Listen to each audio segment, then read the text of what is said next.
Professional credibility can be defined as a reputation that's based on your knowledge, your experience, and your integrity. Now, definitions of professional credibility often focus on the fact that it's something that you build over time. Of course, that can be frustrating for us as finance professionals.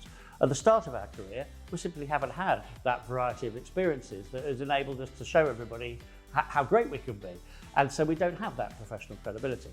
And then at various times during our career, we might change jobs or take on a new role and find that we feel a little bit less confident about ourselves than we did previously. And we feel we need to re-establish our professional credibility in that new role. But here are 3 tips that I have that you can put into place straight away that I think will help.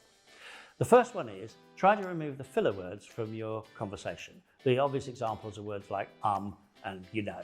If you listen to a recording of you speaking, you might be shocked at how often you use those words.